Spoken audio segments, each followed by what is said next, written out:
விஜய் வந்து வருணை சந்தித்து வந்து நடந்த விஷயங்களுக்கு எல்லாத்துக்குமே வந்து யாரோ பின்னாடி இருந்து ஏற்கிறாங்க அப்படின்னு சொல்லிட்டு பேசிக்கிறாங்க. என்ன சார் சொல்கிறீங்க அப்படின்னு சொல்லிட்டு வருண் கேட்கும்போது, ஆமாங்க, எங்களுக்கு என்னமோ வந்து உங்கள் ஃப்ரெண்டு இருக்காங்கல்ல, அவங்க மேலே தான் சந்தேகமாக இருக்குது. அவங்களுக்கு யாரோ வந்து ஏதோ செய்ய சொல்லியிருக்காங்க, அதனால தான் அவங்க என்கிட்ட போய் சொல்லியிருக்காங்க அப்படின்னு சொல்லிட்டு சொல்கிறாங்க. அதை கேட்டு வருண் அதிர்ச்சி அடைகிறாரு.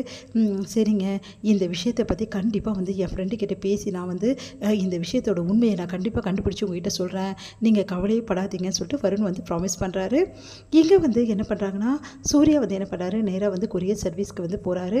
அங்கே போயிட்டு இந்த மாதிரி வந்து எனக்கு வந்து உண்மை தெரிஞ்சாகணும், நான் வந்து சைனே போடலை, ஆனால் ஏன் சைனை போட்டு யார் வாங்கியிருக்காங்க அப்படின்னு சொல்லிட்டு எல்லா விவரத்தையும் கேட்குறாரு. அவங்க விவரம் முதல்ல தரமாட்டேன்னு சொல்கிறாங்க. அதுக்கப்புறம் இங்கே பாருங்கள், நீங்கள் விவரம் தரலைன்னா அதுக்கப்புறம் பெரிய பிரச்சனை ஆகிடும், நீங்கள் தர போகிறீங்க இல்லையா அப்படின்னு சொல்லிட்டு அவங்கக்கிட்ட வந்து சைன் போட்டு அந்த காப்பியோட எடுத்துக்கிறாரு. அந்த காப்பியை எடுத்துக்கிட்டு வராரு. பார்த்தா வந்து அந்த சைனை வந்து யார் போட்டப்பா அப்படின்னு அப்புறம் தான் தெரிய வருது அவருக்கு. விஜய் இதெல்லாம் எல்லாத்தையுமே வந்து சூர்யான்னு சொல்லிட்டு விஜய் தான் வந்து வாங்கினாரு அப்படின்னு சொல்கிறாங்க. விஜய் கிட்ட கேட்டோன்னே, விஜய் நான் வாங்கலைண்ணா அப்படின்னோடனே, அப்போது இதுக்கு எல்லாத்துக்கும் காரணம் இந்த கௌதம் தான், கௌதமோட வேலை தான் அப்படின்னு சொல்லிட்டு சூர்யா வந்து கண்டுபிடிக்கிறாரு. அடுத்து வீட்டுக்கு வர சூர்யா செம்ம டென்ஷனாகிறாரு. எல்லா முன்னாடியுமே கௌதமோட சட்டையை பிடிச்சி அடிக்கிறாரு. எவ்வளோ தைரியமாக தான் இந்த மாதிரி வேலையை செஞ்சுருப்பேச்சா, நீ எல்லாம் ஒரு தம்பியா, சொந்த அண்ணனையே வந்து இவ்வளோ கேவலப்படுத்திடுறியே அப்படின்னு சொல்லிட்டு கேட்குறாரு. அதுக்கு வந்து கௌதம் வந்து அப்படியே அமைதியாக இருக்காரு. என் பிள்ளை என்ன பண்ணா, எதுக்காக என் பிள்ளை அடிக்கிற அப்படி சொல்லிட்டு கேட்குறாங்க சித்ரா தேவி.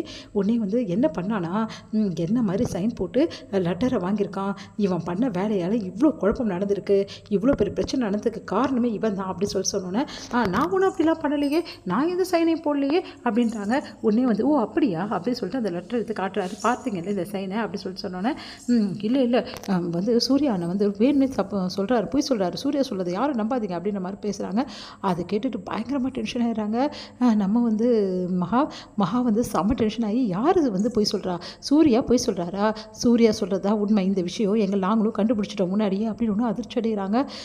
உடனே வந்து எல்லோரும் வந்து என்னம்மா சொல்கிற மகா அப்படின்னு, ஆமாம் சூர்யா சொன்னது உண்மைதான், சூர்யா எனக்கு ஆதாரத்தோடு நிரூபிக்கிறது உண்மைதான், எனக்கு ஆதாரம் கிடைக்கல, ஒருத்தர் வந்து அந்த எடுத்துன்னு வந்து கொடுத்தவரே வந்து எங்ககிட்ட சொல்லிட்டாரு எல்லா உண்மையும், இதில் சைன் பண்ணி வாங்கினதெல்லாம் எல்லாமே கௌதம் தான் இதுக்கு எல்லாத்துக்கும் காரணம், கௌதம் இந்த மாதிரி ஆட்டி வைக்கிறதே வந்து அவங்க அம்மா தானே அப்படின்றாங்க ஐஸ்வர்யா. அது கேட்டு சித்ராவி செம்மையாக டென்ஷன், என்ன ஓவராக தான் பேசுகிறீங்க, நாங்களாம் எந்த தப்புமே செய்யலை, ஆனால் எங்கள் மேலே பழி போடுறீங்களா அப்படின்றாங்க.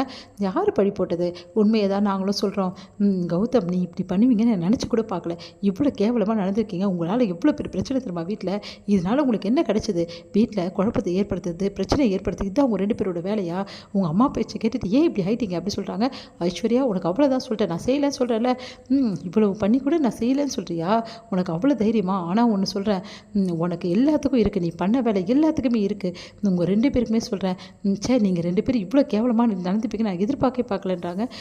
வந்து நம்ம சூர்யா உடனே வந்து என்ன பண்ணுறாரு, சூர்யா வந்து சொல்கிறாரு, இவ்வளோ கேவலமாக நடந்திருக்கா, இவனால் தான் இவ்வளோ பிரச்சனை, பாத்தி அடாமிக்கா என்னமோ நான் தான் எல்லாத்துக்கும் காரணம்னு சொல்லிட்டு என்னை வந்து எடுத்துன்னு போய் ஸ்டேஷனில் வச்சு அந்த பாடுபடுத்தி எடுத்த, இப்போ தெரியுதா யார் காரணம்னு சொல்லிட்டு அப்படின்னு ஒன்று அனாமிகா பார்த்து முறைக்கிறாங்க.